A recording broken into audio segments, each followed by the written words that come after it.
ಒಂದನೇ ಅಧ್ಯಾಯ 15ನೇ ವಾಕ್ಯದಿಂದ ಪ್ರಾರ್ಥನೆ ಪೂರ್ವಕವಾಗಿ ಓದಿಕೊಳ್ಳೋಣ. verse 15. Let us hear the reading. ಆತನ ಕಣ್ಣುಗಳು ಬೆಂಕಿಯ ಉರಿಯಂತೆಯೂ ಆತನ ಪಾದಗಳು ಕುಲುಮೆಯಲ್ಲಿ ಕಾಯಿಸಿದ ತಾಮ್ರದಂತೆಯೂ ಆತನ ಧ್ವನಿಯು ಜಲಪ್ರವಾಹದ ಘೋಷದಂತೆಯೂ ಇದ್ದವು. ಓದಿದಂತ ವಾಕ್ಯ ಭಾಗವನ್ನು ಓದಲಿರುವ ವಾಕ್ಯ ಭಾಗವನ್ನು ದೇವರು ತಾನೇ ಆಶೀರ್ವದಿಸಿಕೊಡಲಿ. ಜೀವಿಸುತ್ತಾದ ದೇವರು ತಾನೇ ತನ್ನ ಜೀವಳ ವಾಕ್ಯಗಳ ಮೂಲಕ ನನ್ನ ಮತ್ತು ನಮ್ಮೆಲ್ಲರ ಸಂಗಡ ಮಾತನಾಡಲಿ. ಕರ್ತನ ಆತ್ಮನ ಮೂಲಕ ಆತನ ವಾಕ್ಯಗಳನ್ನ ತಿಳಿದುಕೊಳ್ಳೋಣ. ಕರ್ತನ ಜ್ಞಾನದಲ್ಲಿಯೂ ಕೃಪೆಯಲ್ಲಿಯೂ ಬೆಳೆಯುವಂತೆ ಕರ್ತನು ತಾನೇ ನಮ್ಮೆಲ್ಲರಿಗೆ ಆತನ ಅಪಾರವಾದ ಕೃಪೆಯನ್ನ ಸಹಾಯವನ್ನ ದಯಪಾಲಿಸಲಿ. ಪ್ರಿಯರೇ, ಕಳೆದ ಒಂದು ಧ್ಯಾನದಲ್ಲಿ 15ನೇ ವಾಕ್ಯದ ಮೊದಲ ಭಾಗವನ್ನು ನಾವು ನೋಡಿದೆವು. ಈಗ 2ನೇ ಭಾಗದಲ್ಲಿ ನಾವು ಗಮನಿಸುವಂತ ಆತ್ಮೀಯ ಸಂಗತಿ ಏನೆಂದರೆ, ಆತನ ಪಾದಗಳು ಕುಲುಮೆಯಲ್ಲಿ ಕಾಯಿಸಿದ ತಾಮ್ರದಂತೆ ಇದ್ದವು ಎಂಬುದಾಗಿ ಈ ವಾಕ್ಯ ಭಾಗ ಮಾತನಾಡುವಂಥದ್ದಾಗಿದೆ. ಸತ್ಯವೇದದಲ್ಲಿ ಈ ತಾಮ್ರ ಮತ್ತು ಬೆಂಕಿ ಇವುಗಳು ದೈವ ನ್ಯಾಯ ತೀರ್ಪನ್ನು ಕುರಿತು ಮಾತನಾಡುತ್ತದೆ.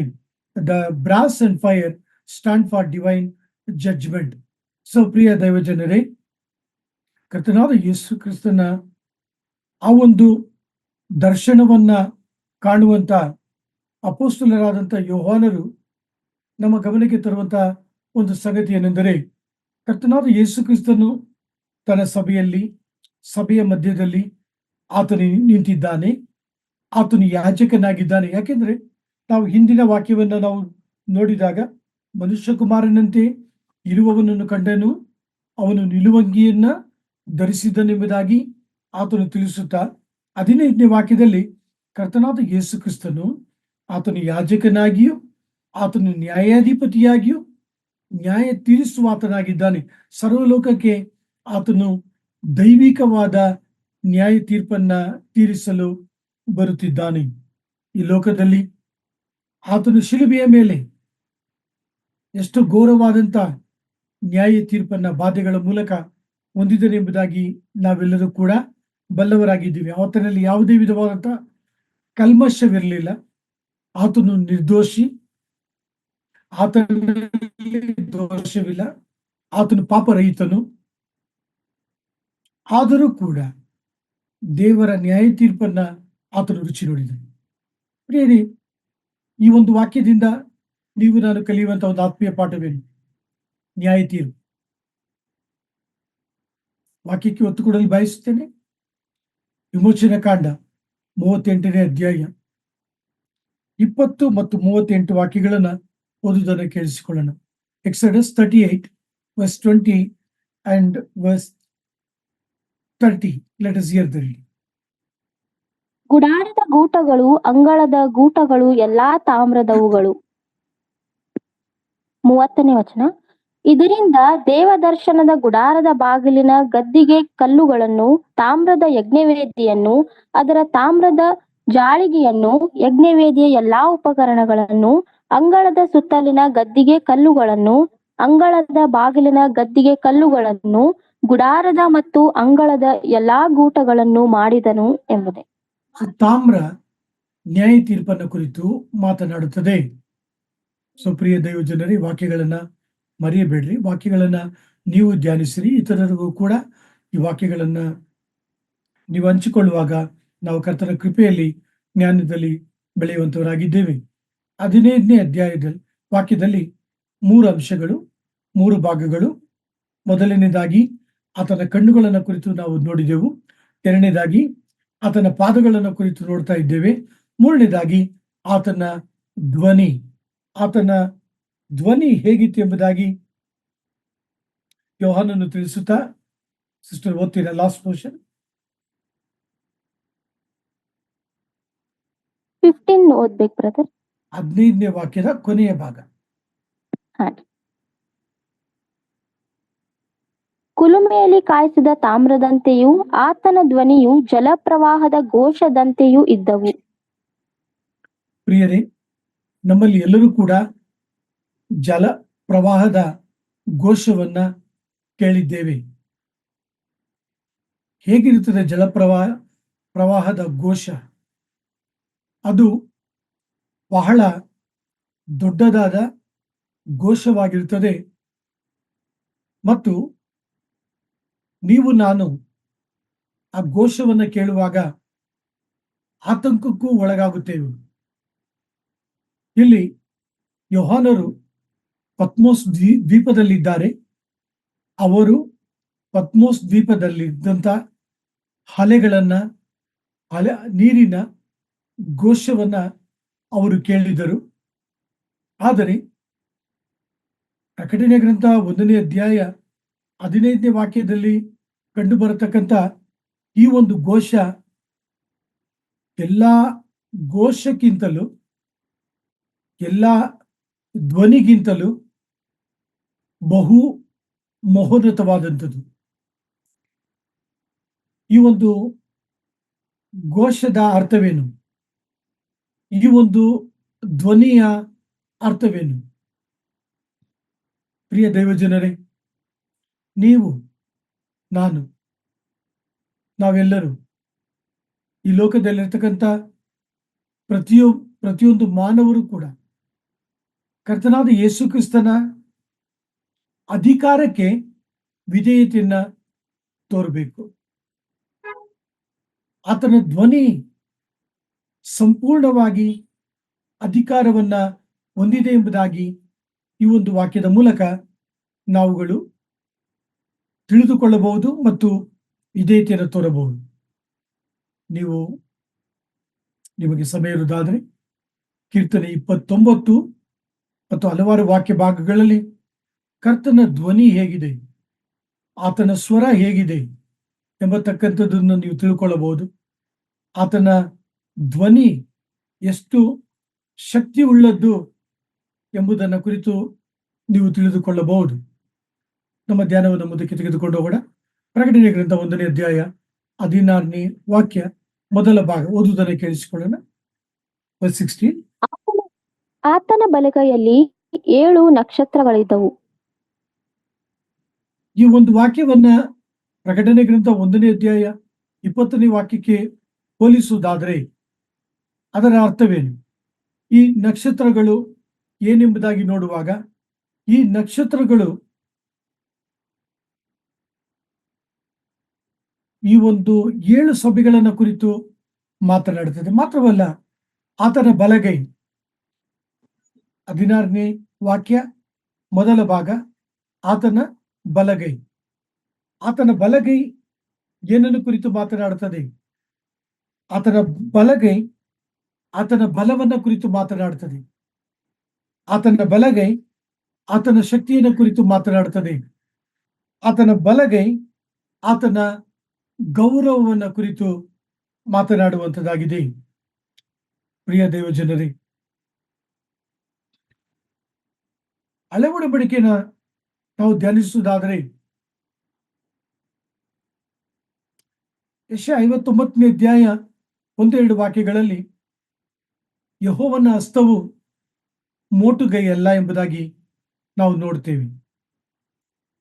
ಧರ್ಮೋಪದೇಶ ಕಾಂಡದಲ್ಲಿ ನಾವು ಧ್ಯಾನಿಸುವುದಾದರೆ ಆತನು ತನ್ನ ಭುಜಬಲ ಹಸ್ತದಿಂದ ತನ್ನ ಮಕ್ಕಳನ್ನ ನಡೆಸಿದನೆಂಬುದಾಗಿ ದೇವರ ವಾಕ್ಯ ತಿಳಿಸುವಂಥದ್ದಾಗಿದೆ. ಸೊ ಆದ ಕಾರಣ ಪ್ರಿಯ ದೈವಜನರೇ, ನೀವು ನಾನು ಕರ್ತನ ಹಸ್ತದಿಂದ ನಡೆಸಲ್ಪಡುತ್ತಾ, ಕರ್ತನು ತನ್ನ ಶಕ್ತಿ, ತನ್ನ ಬಲದಲ್ಲಿ ನಮ್ಮನ್ನು ಕಾಪಾಡುತ್ತಾರೆ ಎಂಬ ನಂಬಿಕೆ, ನಿರೀಕ್ಷೆಯಲ್ಲಿ ನಮ್ಮ ಆತ್ಮೀಯ ಜೀವಿತದಲ್ಲಿ ಮುಂದಕ್ಕೆ ಸಾಗೋಣ. ಆ ಬಲಗೈಯಲ್ಲಿ 7 ನಕ್ಷತ್ರಗಳು ಏನನ್ನು ಕುರಿತು ಮಾತನಾಡುತ್ತದೆ ಎಂಬುದಾಗಿ ನೋಡುವಾಗ 20ನೇ ವಾಕ್ಯ, 7 ದೂತರುಗಳು, 7 ನಕ್ಷತ್ರಗಳು, 7 ಸಭೆಗಳ ದೂತರು. 20ನೇ ವಾಕ್ಯವನ್ನು ನೀವು ಓದ್ಕೊಳ್ಳಿ. ಸೊ 7 ನಕ್ಷತ್ರಗಳು, 7 ದೂತರು ಎಂಬುದಾಗಿ 2 ವಿಧವಾದಂಥ ಒಂದು ವಿವರಣೆಯನ್ನ ಈ ವಾಕ್ಯ ಭಾಗದಲ್ಲಿ ಕೊಡುವಂತವರಾಗಿದ್ದಾರೆ. ದೇವರ ವಾಕ್ಯವನ್ನ ಯಾರು ತಿಳಿಸುತ್ತಾರೋ ಅವರು ದೇವರ ದೂತರೆಂಬುದಾಗಿ ಒಂದು ಭಾಷಾಂತರದಲ್ಲಿ ನಾವುಗಳು ತಿಳಿದುಕೊಳ್ಳುತ್ತೇವೆ. ಮತ್ತೊಂದು ಭಾಷಾಂತರದಲ್ಲಿ ಈ 7 ಸಭೆಗಳಲ್ಲಿ ಇದ್ದಂಥ ದೇವರ ಸೇವಕರು ಅಥವಾ ಸಭೆಯ ಹಿರಿಯರು, ಸಭೆಯನ್ನ ಕರ್ತನ ಮಾರ್ಗದಲ್ಲಿ ನಡೆಸುವಂಥವರನ್ನ ದೂತರು ಎಂಬುದಾಗಿ ವಾಕ್ಯ ಭಾಷಾಂತರಿಸಲ್ಪಡ್ತದೆ. ಸೊ ಪ್ರಿಯ ದೈವಜನರೇ, ನೀವು ನಾನು ಈ ಒಂದು ಆತ್ಮೀಯ ಪಾಠಗಳನ್ನ ಗಮನಿಸೋಣ, ಈ ಒಂದು ವಾಕ್ಯಗಳನ್ನ ಅರ್ಥ ಮಾಡ್ಕೊಳ್ಳೋಣ. ಈ ಸಮಯ ಒಂದು ನಮಗೆ ವಿವರಿಸುವಂತ ರೀತಿಯಲ್ಲಿ ಇದನ್ನು ನಾವು ಅರ್ಥ ಮಾಡಿಕೊಳ್ಳೋಣ. ಈ ವಾಕ್ಯಕ್ಕೆ ಏನಾದರೂ ಕೂಡಿಸೋದಾಗಲಿ, ಈ ವಾಕ್ಯದಿಂದ ಏನಾದರೂ ನಾವು ತೆಗೆಯದೆ ದೇವರ ವಾಕ್ಯದ ಆಶೀರ್ವಾದದಲ್ಲಿ ನಾವುಗಳು ಜೀವಿಸೋಣ. 16ನೇ ವಾಕ್ಯದ 2ನೇ ಭಾಗ ಸಹೋದರಿ ಓದ್ಬೇಕಾಗಿ ಕೇಳ್ಬೋದು. ಆತನ ಬಾಯೊಳಗಿಂದ ಹದವಾದ ಇಬ್ಬಾಯಿ ಕತ್ತಿಯು ಹೊರಡುತ್ತಿತ್ತು. ಆತನ ಮುಖವು ಮಧ್ಯಾಹ್ನದಲ್ಲಿ ಪ್ರಕಾಶಿಸುವ ಸೂರ್ಯನಂತಿತ್ತು ಎಂಬುದೇ.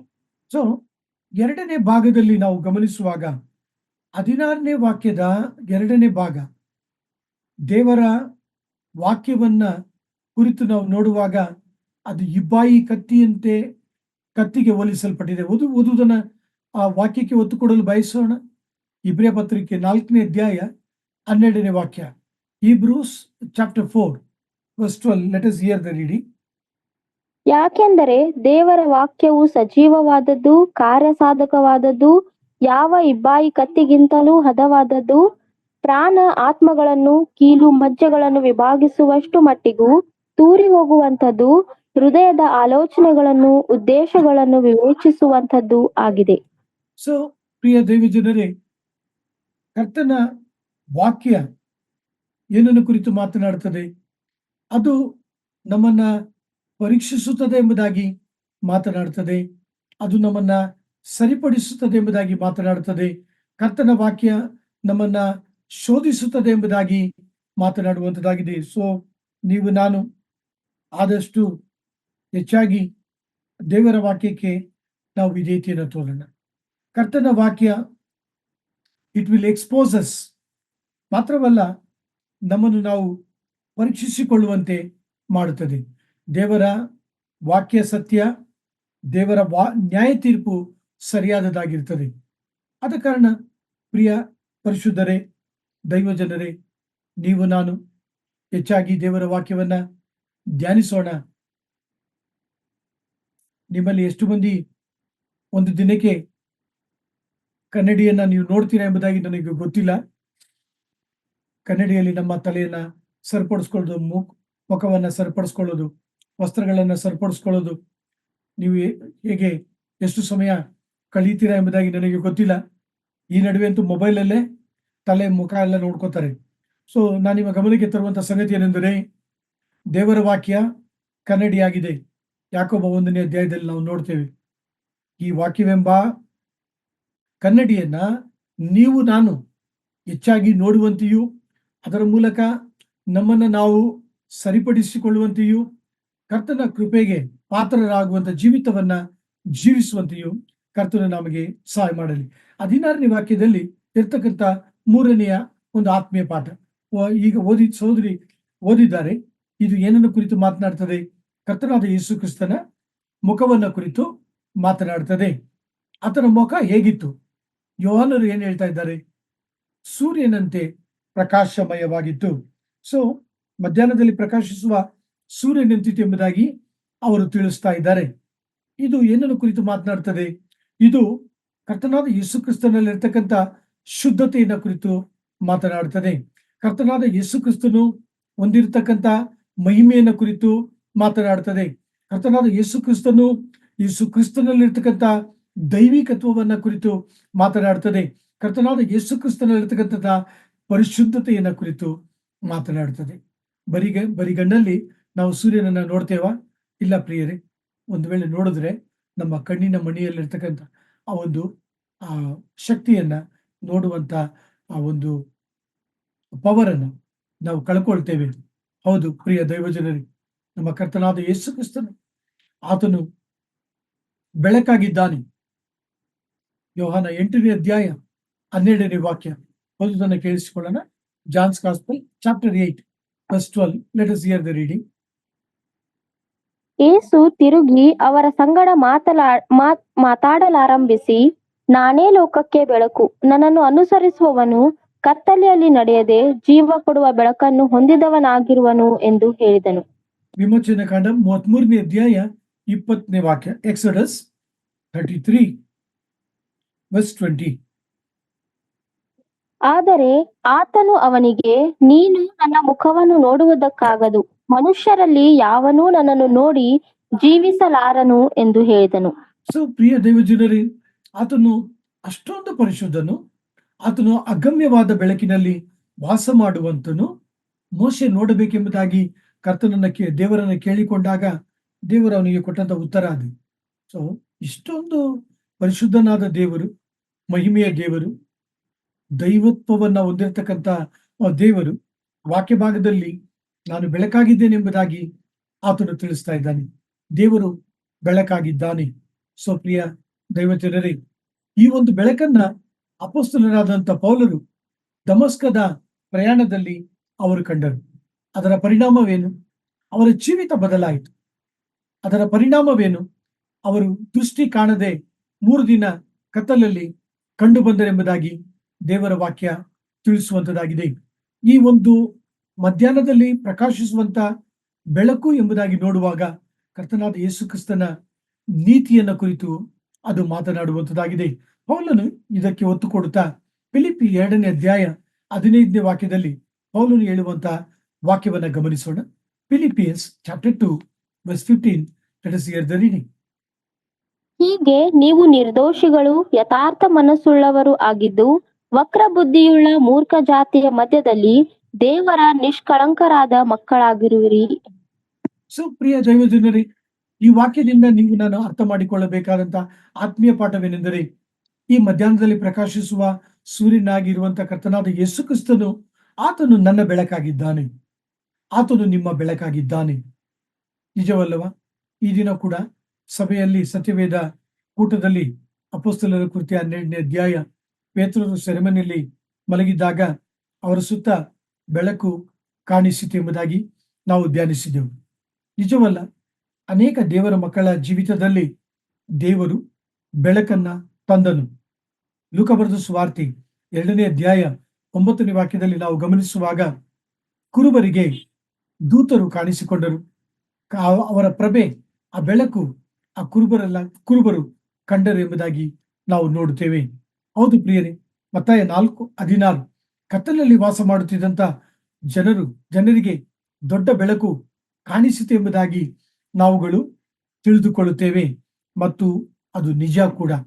ಯೆಶಾಯ ಬರೆದ ಪ್ರವಾದನೆ ಗ್ರಂಥ 60ನೇ ಅಧ್ಯಾಯ 1ನೇ ವಾಕ್ಯ, 7 ಪ್ರಕಾಶಿಸು, ನಿನ್ನ ಮೇಲೆ ಬೆಳಕು ಬಂದಿತು ಎಂಬುದಾಗಿ ಅಲ್ಲಿ ಯೆಶಾಯನು ಮೂಲಕ ದೇವರು ಮಾತನಾಡುವುದನ್ನು ಕೂಡ ನಾವುಗಳು ಅರ್ಥೈಸಿಕೊಳ್ಳಬಹುದು. ಹಾಗಾದರೆ ಪ್ರಿಯ ದೈವಜನರೇ, ನೀವು ನಾನು ಎಂಥ ಜೀವಿತವನ್ನ ಜೀವಿಸಬೇಕೆಂಬುದಾಗಿ ನಾವು ನೋಡುವಾಗ ಆ ಬೆಳಕಾದ ದೇವರನ್ನ ನಾವು ಆರಾಧಿಸಬೇಕು. ಆತನಿಗೆ ವಿಧೇಯತೆಯನ್ನು ತೋರಬೇಕು. ಆತನನ್ನ ನಾವು ಸ್ತುತಿಸಬೇಕೆಂಬುದೇ ಇದರ ಮೂಲಕ ನಾವೆಲ್ಲರೂ ಕಲಿಯುವಂತ ಆತ್ಮೀಯ ಪಾಠವಾಗಿದೆ. ಸಹೋದರ ಎವಿಎಂ ರಾಜ ಈತ ಒಂದು ತಮಿಳು ಸಿನಿಮಾ ರಂಗದಲ್ಲಿ ಆತನು ನಟನಾಗಿದ್ದ.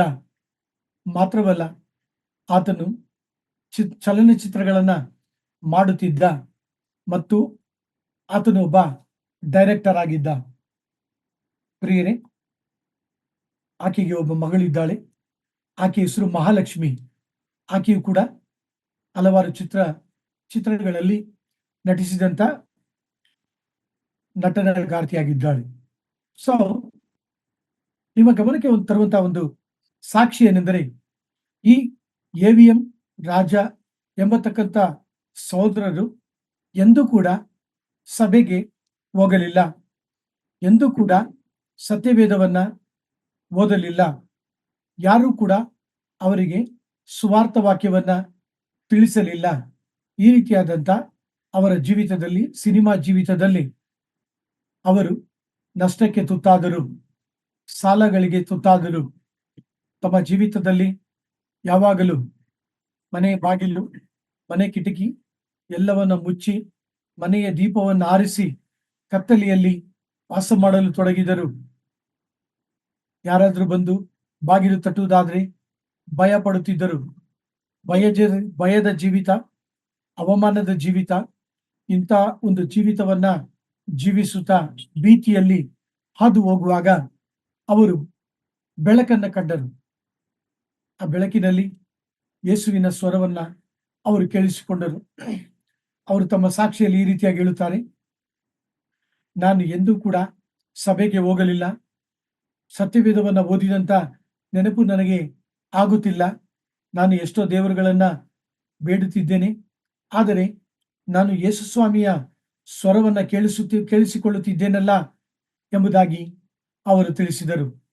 ಅವರು ಆ ಒಂದು ದರ್ಶನವನ್ನ ಹೊಂದುವಂತ ಸಮಯದಲ್ಲಿ ತಾವು ಕುಳಿತಿದ್ದಂತ ಕುರ್ಚಿಯಿಂದ ಕೆಳಗೆ ದೊಸಕೊಂಡು ಬಿದ್ದಿದ್ದರು. ಬಾಯಿ ಅವರಿಂದ ತೆಗೆಯೋದಿಕ್ಕೆ ಆಗುತ್ತಿರಲಿಲ್ಲ, ಮಾತನಾಡಲು ಆಗುತ್ತಿರಲಿಲ್ಲ, ಸಂಪೂರ್ಣವಾಗಿ ನಿತ್ರಾಣರಾಗಿದ್ದರು. ಯೇಸುಸ್ವಾಮಿ ಮಾತನಾಡುವುದನ್ನ ಅವರು ಕೇಳಿಸಿಕೊಳ್ಳುವಾಗ ಅವರು ಯೋಚಿಸಲು ತೊಡಗಿದರು.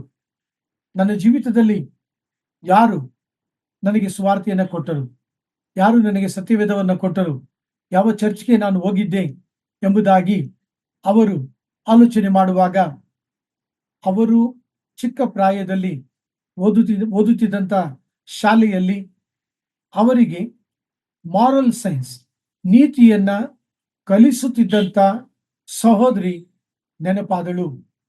ಆಕೆ ಸತ್ಯವೇದದ ತಾಯಿಯಾಗಿದ್ದಳು. ಅನೇಕ ಮಕ್ಕಳನ್ನ ರಕ್ಷಣೆಯಲ್ಲಿ ನಡೆಸುವಂತ ಸಾಧನವಾಗಿದ್ದಳು. ಆಕೆ ಆ ಒಂದು ಬಾಲ್ಯದಲ್ಲಿ ಆತನಿಗೆ ಯೇಸುಸ್ವಾಮಿ ಯೇಸುಸ್ವಾಮಿನ ಕುರಿತು ಹೇಳಿದಂತ ಮಾತುಗಳು ನೆನಪಿಗೆ ಬಂತು. ಪ್ರಿಯ ದೈವಜನರೇ, ನಿಮ್ಮ ಗಮನಕ್ಕೆ ತರುವಂತಹ ಒಂದು ಆತ್ಮೀಯ ಪಾಠವೇನೆಂದರೆ, ಕರ್ತನಾದ ಯೇಸು ಕ್ರಿಸ್ತನು ಬೆಳಕಾಗಿದ್ದಾನೆ, ಆತನು ಮಹಿಮೆಯುಳ್ಳ ದೇವರಾಗಿದ್ದಾನೆ, ಆತನು ಪರಿಶುದ್ಧನಾದ ದೇವರಾಗಿದ್ದಾನೆ, ಆತನು ನೀತಿವಂತನಾಗಿದ್ದಾನೆ. ಯಾವಾಗ ಪೌಲನು ಆ ಬೆಳಕನ್ನ ಕಂಡನೋ ಅವನು ಕತ್ತಲೆಯಿಂದ ಬೆಳಕಿಗೆ ಬಂದನು. ನೀವು ನಾನು ಸುವಾರ್ತೆ ಎಂಬ ಬೆಳಕನ್ನ, ಸತ್ಯವನ್ನ ನಾವು ಕೇಳಿದೆವೋ, ನಾವು ಕತ್ತಲೆಯೊಳಗಿಂದ ಆಶ್ಚರ್ಯಕರವಾದ ಬೆಳಕಿಗೆ ನಾವು ನಡೆಸಲ್ಪಟ್ಟೆವು. ಹೌದು ಪ್ರಿಯ ಪರಿಶುದ್ಧರೇ, ನೀವು ನಾನು ಕತ್ತಲೆಯ ಜೀವಿತವನ್ನ ಜೀವಿಸುತ್ತಿದ್ದೆವು.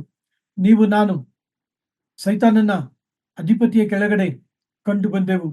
ನೀವು ನಾನು ಅಪವಿತ್ರವಾದ ವಲಸಾದ ಜೀವಿತವನ್ನ ಜೀವಿಸುತ್ತಾ ಪಾಪದ ಬಂಧನದಲ್ಲಿದ್ದೆವು. ಹೌದು, ಇಂಥ ದುಃಖಕರವಾದ ಜೀವಿತದಿಂದ ಕರ್ತನಾದ ಯೇಸು ಕ್ರಿಸ್ತನು ಆತನು ನಮ್ಮನ್ನು ಬಿಡುಗಡೆ ಕೊಟ್ಟನು. ಎವಿಎಂ ರಾಜ ಕರ್ತನಾದ ಯೇಸು ಕ್ರಿಸ್ತನನ್ನ ನಂಬಿದನು, ಈಗಲೂ ಕೂಡ ಆತನ ಸಾಕ್ಷಿಯಾಗಿ ಜೀವಿಸುತ್ತಿದ್ದಾನೆ. ಎಷ್ಟು ಅದ್ಭುತವಾದಂತ ಮಾರ್ಪಾಟನ್ನ ಈ ಬೆಳಕಾದ ಕರ್ತನಾದ ಯೇಸು ಕ್ರಿಸ್ತನು ಆತನ ಜೀವಿತದಲ್ಲಿ ತಂದನು. ಅಪೊಸ್ತಲರಾದಂಥ ಯೋಹಾನರ ಜೀವಿತದಲ್ಲಿ ತಂದರು, ಅಪೊಸ್ತಲರಾದಂಥ ಪೌಲರ ಜೀವಿತದಲ್ಲಿ ತಂದರು. ನಿಜವಲ್ಲವಾ ಪ್ರಿಯ ದೈವಜನರೇ, ನಿಮ್ಮನ್ನು ನನ್ನನ್ನು ಕೂಡ ಈ ದೇವರು ಕರ್ತನಾದ ಯೇಸು ಕ್ರಿಸ್ತನು ಆತನು ಬಲಪಡಿಸುವಾತನಾಗಿದ್ದಾನೆ. ಪ್ರಿಯರೇ, ಈ ಒಂದು ಧ್ಯಾನದ ಆರಂಭದಲ್ಲಿ ನಾನು ನಿಮ್ಮ ಗಮನಕ್ಕೆ ತಂದಿದ್ದೆ, ಯೋಹಾನರು, ಅಪೊಸ್ತಲರಾದಂಥ ಯೋಹಾನರು ಅವರು ವೃದ್ಧರಾಗಿದ್ದಾರೆ, ಅವರು ಬಲಹೀನರಾಗಿದ್ದಾರೆ. ಅವರು ದೇವರ ವಾಕ್ಯಕ್ಕೋಸ್ಕರವಾಗಿಯೂ ಮತ್ತು ಯೇಸು ಕ್ರಿಸ್ತನ ನಿಮಿತ್ತವಾದಂಥ ಸಾಕ್ಷಿಯ ನಿಮಿತ್ತವಾಗಿಯೂ ಅವರು ಹಿಂಸಿಸಲ್ಪಟ್ಟರು. ಅವರು ಪದ್ಮೋಸ್ ದ್ವೀಪಕ್ಕೆ ಅವರು ಬಹಿಷ್ಕರಿಸಲ್ಪಟ್ಟರು. ಸಭೆಯಿಂದ ದೂರವಿದ್ದಾರೆ, ಪ್ರಿಯ ಸಹೋದರರಿಂದ ದೂರವಿದ್ದಾರೆ. ಅವರಿಗೆಂದು ಯಾರೂ ಇಲ್ಲ. ಅಂತ ಒಂದು ಏಕಾಂತವಾದ ಜೀವಿತ, ಯಾವುದೇ ವಿಧವಾದಂಥ ನಿರೀಕ್ಷೆ ಇಲ್ಲದಂತ ಒಂದು ಜೀವಿತ, ಹಿಂಸೆಯಲ್ಲಿ ಹಾದು ಹೋಗಿದ್ದಾರೆ.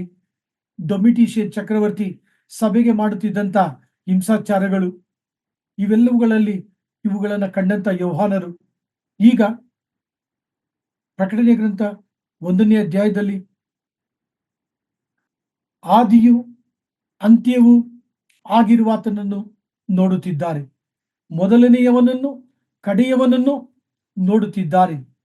ವರ್ತಮಾನ, ಭೂತ, ಭವಿಷ್ಯತ್ ಕಾಲಗಳಲ್ಲಿ ಇರುವಾತನನ್ನು ನೋಡುತ್ತಿದ್ದಾರೆ. ಮಾತ್ರವಲ್ಲ, ಆತನ ಮಹಿಮೆಯ ಸಾರೂಪ್ಯವನ್ನ ಅವರುಗಳು ನೋಡುತ್ತಿದ್ದಾರೆ. ಹೌದು ಪ್ರಿಯರೇ, ಆತನ ಧ್ವನಿಯನ್ನ ಅವರು ಕೇಳಿಸಿಕೊಳ್ಳುತ್ತಿದ್ದಾರೆ. ಅವರು ಸಭೆಯ ನಡುವೆ ನಿಂತಿರುವುದನ್ನ ಅವರು ನೋಡುತ್ತಿದ್ದಾರೆ. ಅವರು ಸಭೆಗೆ ಕೊಡುವಂತ ವಾಕ್ಯಗಳನ್ನ ಕೇಳಿಸಿಕೊಳ್ಳುತ್ತಿದ್ದಾರೆ. ಈ ಯೋಹಾನರನ್ನ ಗಮನಿಸಿರಿ. ಅವರು ಬಾಧೆಗೊಳಗಾಗಿದ್ದಾರೆ. ಪ್ರಕಟಣೆಯ ಗ್ರಂಥ ಬಹು ಬಲವಾದಂತ ಆತ್ಮೀಯ ಪುಸ್ತಕ. ಪ್ರಕಟಣೆಯ ಗ್ರಂಥ ಕರ್ತನಾದ ಯೇಸು ಕ್ರಿಸ್ತನ ಮಾತುಗಳು. ಪ್ರಕಟಣೆಯ ಗ್ರಂಥ ದೇವರ ವಾಕ್ಯ.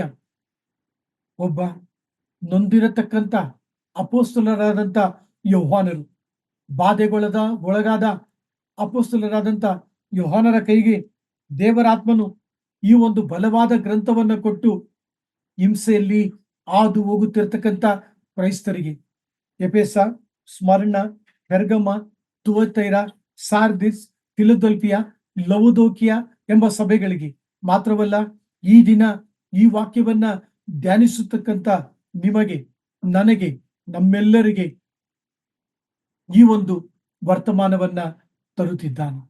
ಆ ವರ್ತಮಾನವೇನು? ಯೋಹಾನರ ಪ್ರತಿಕ್ರಿಯೆ ಏನು? 17ರಿಂದ 19 ವಾಕ್ಯ ಓದುವುದನ್ನು ಕೇಳಿಸಿಕೊಳ್ಳೋಣ. ಪ್ರಕಟಣೆಯ ಗ್ರಂಥ 1ನೇ ಅಧ್ಯಾಯ 17ರಿಂದ 19 ವಾಕ್ಯ ಓದುವುದನ್ನು ಕೇಳಿಸಿಕೊಳ್ಳೋಣ.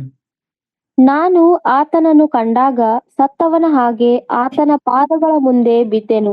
ಆತನು ತನ್ನ ಬಲಗೈಯನ್ನು ನನ್ನ ಮೇಲಿಟ್ಟು, ಹೆದರಬೇಡ, ನಾನು ಮೊದಲನೆಯವನು ಕಡೆಯವನು ಸದಾ ಜೀವಿಸುವವನು ಆಗಿದ್ದೇನೆ.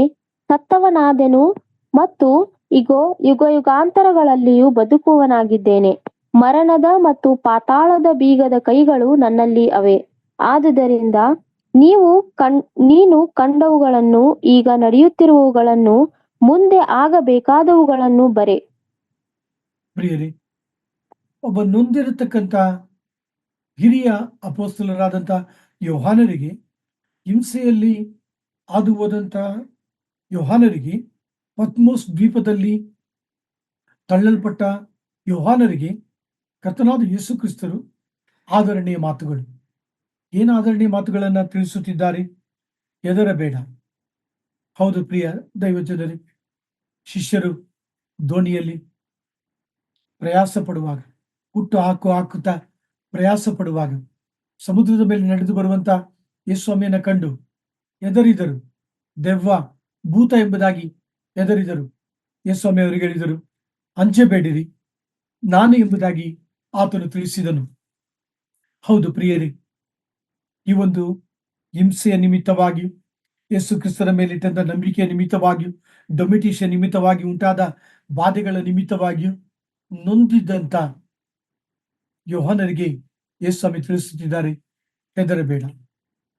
ಯೋಹಾನರು ಯೇಸುಸ್ವಾಮಿಯನ್ನ, ಆ ಮಹಿಮೆಯನ್ನ ಕಂಡರು, ಆತನ ನಿಲುವಂಗಿಯನ್ನ ಕಂಡರು, ಆತನು ಎದೆಗೆ ಕಟ್ಟಿಕೊಂಡಿದ್ದಂತ ಚಿನ್ನದ ಪಟ್ಟಿಯನ್ನ ಕಂಡರು, ಆತನ ಕಣ್ಣುಗಳು ಉರಿಯಂತಿರತಕ್ಕಂತ ಕಣ್ಣುಗಳನ್ನ ಕಂಡರು, ಆತನ ಪಾದಗಳು ಕುಲುಮೆಯಲ್ಲಿ ಕಾಯಿಸಿದಂತ ತಾಮ್ರದ ಪಾದಗಳನ್ನ ಅವರು ಕಂಡರು. ಹೌದು, ಆತನ ತಲೆಯ ಕೂದಲು ಹಿಮದಂತೆ ಇರುವುದನ್ನ ಅವರು ಕಂಡರು. ಈ ಒಂದು ದೃಶ್ಯವನ್ನ, ಈ ಒಂದು ಮಹಿಮೆಯನ್ನ ಕಂಡಂತ ಯೋಹಾನರು, ಜಲಪ್ರವಾಹದ ಘೋಷದಂತಿದ್ದಂತ ಯೇಸುಸ್ವಾಮಿಯ ಧ್ವನಿಯನ್ನ ಕೇಳಿಸಿಕೊಂಡಂತ ಯೋಹಾನರು, ದೇವರ ವಾಕ್ಯ ಹೇಳುತ್ತದೆ, ಆತನ ಪಾದಗಳ ಮುಂದೆ ಬಿದ್ದೆನು.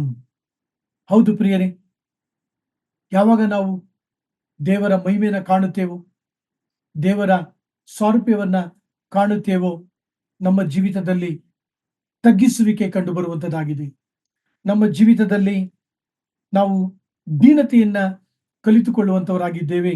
ಲೂಕ 5ನೇ ಅಧ್ಯಾಯದಲ್ಲಿ ಯೇಸು ಸ್ವಾಮಿಗೆ ಪೇತ್ರನು ಹೇಳಿದನು, ಸ್ವಾಮಿ, ರಾತ್ರಿಯೆಲ್ಲ ನಾನು ಪ್ರಯಾಸ ಪಟ್ಟೆನು, ಒಂದು ಮೀನು ನನಗೆ ಸಿಗಲಿಲ್ಲ. ನಿನ್ನ ಮಾತಿನಂತೆ ನಾನು ಬಲೆಯನ್ನ ಬೀಸುತ್ತೇನೆ ಎಂಬುದಾಗಿ ಹೇಳಿ ಹಾಕಿದಾಗ ಬಲೆ ಹರಿದು ಹೋಗುವಷ್ಟು ಮೀನನ್ನು ಅವನು ಕಂಡನು. ಆತನು ಲೂಕ 5:10 ಯೇಸುಸ್ವಾಮಿಗೆ ತಿಳಿಸುತ್ತಿದ್ದಾನೆ, ಸ್ವಾಮಿ, ನಾನು ಪಾಪಾತ್ಮನು, ನನ್ನನ್ನು ಬಿಟ್ಟು ಹೋಗಿ ಎಂಬುದಾಗಿ ಆತನು ತಿಳಿಸಿದನು.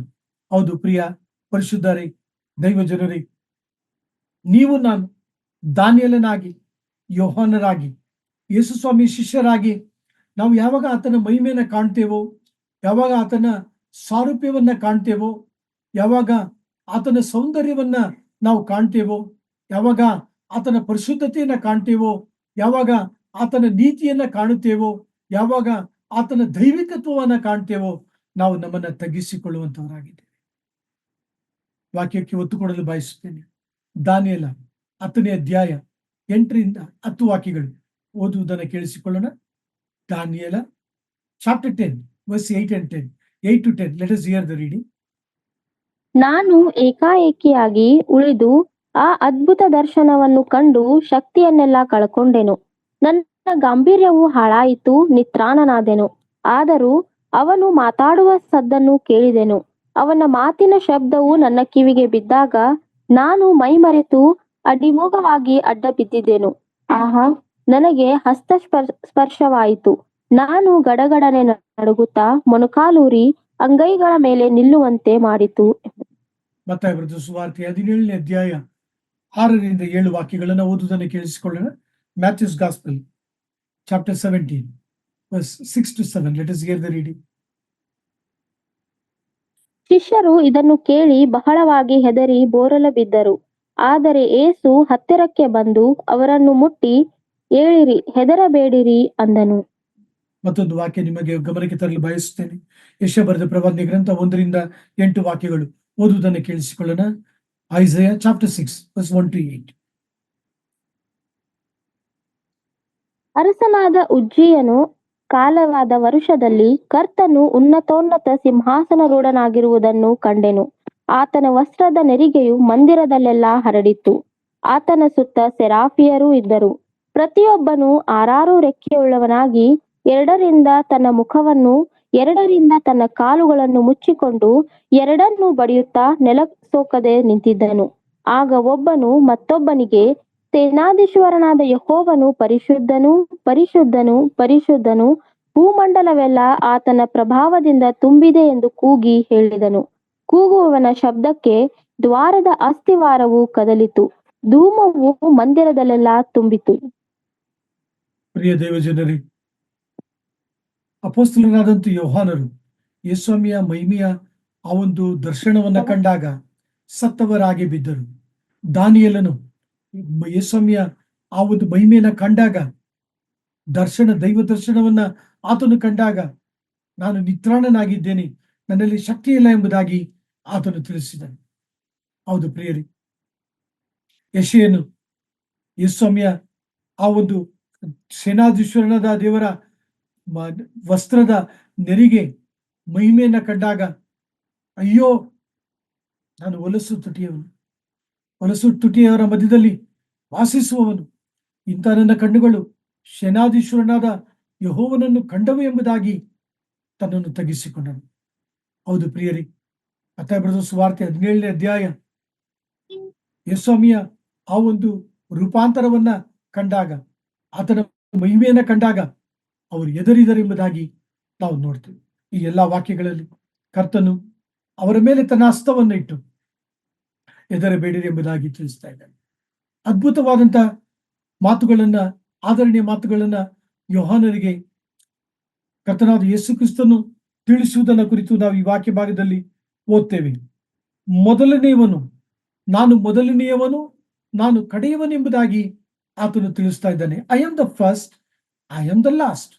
ಹೌದು ಪ್ರಿಯ ದೈವ ಜನರೇ, ಪ್ರಕಟಣೆಯ ಗ್ರಂಥ 21:6, ಪ್ರಕಟಣೆಯ ಗ್ರಂಥ 22:13, ಪ್ರಕಟಣೆಯ ಗ್ರಂಥ 2ನೇ ಅಧ್ಯಾಯ 8ನೇ ವಾಕ್ಯ, ಈ ಎಲ್ಲಾ ವಾಕ್ಯಗಳಲ್ಲೂ ನಾವುಗಳು ನಮ್ಮ ಹೃದಯದ ಮೇಲೆ ತೆಗೆದುಕೊಳ್ಳುವಂತ ವಾಕ್ಯವೇನೆಂದರೆ, ನಾನು ಮೊದಲನೆಯವನು, ನಾನು ಕಡೆಯವನೆಂಬುದಾಗಿ ಆತನು ತಿಳಿಸ್ತಾ ಇದ್ದಾನೆ.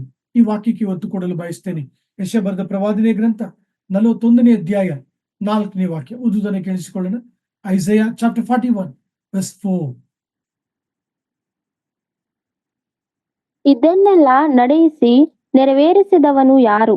ಆದಿಯಿಂದ ಈಗಿನವರೆಗೂ ತಲತಲಾಂತರಗಳನ್ನು ಬರಮಾಡುವವನಾದ ಯೆಹೋವನೆಂಬ ನಾನೇ. ಹೌದು, ಆದಿಪುರುಷನು ಅಂತ್ಯಕಾಲದವರ ಸಂಗಡಿಗನು ಆಗಿರುವ ನಾನೊಬ್ಬನೇ ಎಂಬುದೇ. ಸೊ ಪ್ರಿಯ ದೈವಜನರೇ, ಕರ್ತನ ಮಾತುಗಳನ್ನು ಗಮನಿಸಿರಿ. ಆತನೇ ಸೃಷ್ಟಿಕರ್ತನು, ಆತನೇ ರಕ್ಷಣಾ ಕರ್ತನು, ಆತನ ಹೊರತು ದೇವರಿಲ್ಲ, ಆತನೇ ನಿತ್ಯನಾದ ದೇವರಾಗಿದ್ದಾನೆ. ಮರಣವನ್ನ ಜಯಿಸಿದ್ದಾನೆ, ಪಾಪವನ್ನ ಜಯಿಸಿದ್ದಾನೆ, ಲೋಕವನ್ನ ಜಯಿಸಿದ್ದಾನೆ. ಆತನು ಪುನರುತ್ಥಾನಗೊಂಡಿದ್ದಾನೆ. 18ನೇ ವಾಕ್ಯದಲ್ಲಿ ಆತನು ಹೇಳುತ್ತಿದ್ದಾನೆ, ಮರಣದ ಮತ್ತು ಪಾತಾಳದ ಬೀಗದ ಕೈಗಳು ನನ್ನಲ್ಲಿ ಅವೇ ಎಂಬುದಾಗಿ ಆತನು ತಿಳಿಸ್ತಾ ಇದ್ದಾನೆ. ಇದು ಏನನ್ನು ಕುರಿತು ಮಾತನಾಡುತ್ತದೆ? ಇದು ಅಧಿಕಾರವನ್ನ ಕುರಿತು ಮಾತನಾಡುತ್ತದೆ. ಪ್ರಿಯ ದೈವಜನರೇ, ನಾವು ಉಳಿದಿದ್ದೇವೆ. ಅದು ಆತನ ಅಧಿಕಾರ, ಆತನ ಹತೋಟಿಯಲ್ಲಿದೆ. ನಮ್ಮ ಜೀವವನ್ನ ಆತನು ತೆಗೆದರೆ ನಮ್ಮ ಉಸಿರು ನಿಂತು ಹೋಗುವಂತದ್ದಾಗಿದೆ. ವಾಕ್ಯವನ್ನ ಗಮನಿಸಿರಿ.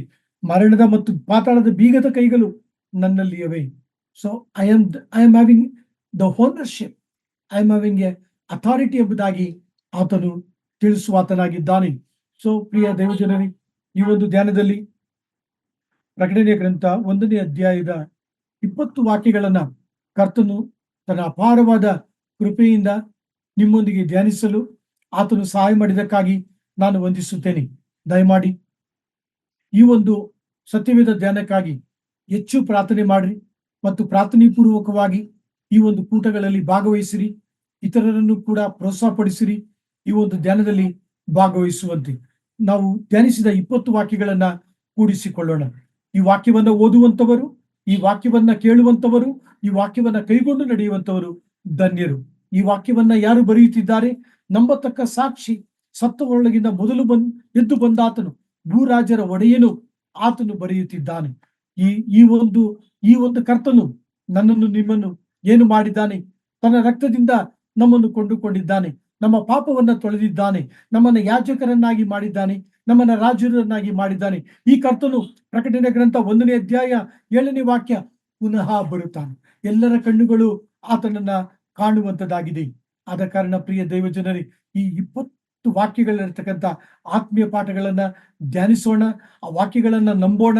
ಯೋಹಾನರ ಹಾಗೆ ನೀವು ನಾನು ಕೂಡ ಈ ತರ ವಾಕ್ಯಗಳನ್ನ ನಂಬೋಣ.